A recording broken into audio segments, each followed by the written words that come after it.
Alors tout à l'heure, on a vu une Érins qui nous venait de Chartreuse, Sainte-Agnès, qui était une vache, rappelez-vous, d'une dizaine d'années. Voilà. Et là, on a une bête, toujours une Érins. À quoi on la reconnaît? Déjà, vous voyez que au niveau caractéristique, on retrouve ces petites vaches très courtes sur pattes, très trapues, une grosse encolure, un front large. Front large, c'est la marque des Érins, c'est des races qui s'appellent brachycéphales en fait.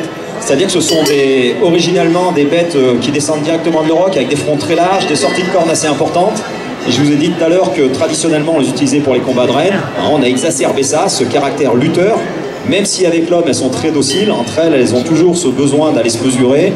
D'accord? On a des bassins assez larges, une grosse cuisse et on voit vraiment, là encore, la petite bête, pas haute sur patte. Donc là on a plutôt une génisse, 3 ans. Elle est noire et blanche. Donc chez les Érins, on a dit tout à l'heure, il y a différents variants. La traditionnelle, c'est plutôt la noire. Après, il y a des rousses ou châtains, qu'on a vu tout à l'heure. Et puis, il y a aussi cette souche particulière qu'on appelle évolénarde. C'est la race originelle, en fait, qui est noir et blanc, comme ça, et qui nous vient directement du bassin d'Évolène. Donc, dans la pratique, quand on voit une noire et blanche, on dit, bah, c'est une évolénarde. Donc, parle-nous un petit peu de ton exploitation, de ta vache, d'où tu viens et ce que tu fais avec. On est de Saint-Pierre d'Alva. On a attaqué cette race juste par passion. Et c'est un plaisir tous les jours. Voilà. Qu'est-ce que tu fais avec alors? Alors nous, on fait principalement la viande, vache à l'état. Ok, alors, viande comme lait, hein, vous avez suivi, ce sont des races plutôt rustiques qui ont moins de rendement, mais des produits un petit peu plus typés en termes de particularité. Donc on a parlé un petit peu du lait tout à l'heure. Et puis là, au niveau de la viande, on voit que ce sont des bêtes qui ont quand même, proportionnellement à leur gabarit, pas mal de rendement, hein. Une vache adulte, on va dire, on va faire peut-être 300 kg de carcasse à peu près. C'est des viandes qui sont très persillées et évidemment, c'est des vaches qui ne seraient pas rentables dans une logique d'exploitation industrielle, mais par contre dans une logique d'exploitation, on va dire, extensive, c'est-à-dire en alpage ou en montagne, elles se débrouillent un peu toutes seules, elles ont proportionnellement un bon rendement. C'est pour ça que ça peut être intéressant. Et après, les éleveurs, vous avez compris, en général, ils sont tous passionnés de la corne, c'est-à-dire les combats de rennes, et on les emmène se confronter à droite à gauche dans les massifs. Et puis après, vous voyez, ce sont des vaches qui sont quand même assez atypiques, et donc on les a aussi par passion. En général, il y en a une ou deux au fond de l'écurie qu'on soigne, et puis qu'on garde pour les combats. Combien de bêtes vous avez? Quinzaine.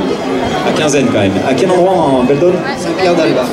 Saint-Pierre d'Alva, voilà. Donc si vous allez vous balader dans Beldonne, vous voyez ces petites vaches. Ben, vous savez que c'est des Érins. Comment on peut manger de l'Érins, trouver vos produits? Comment c'est commercialisé?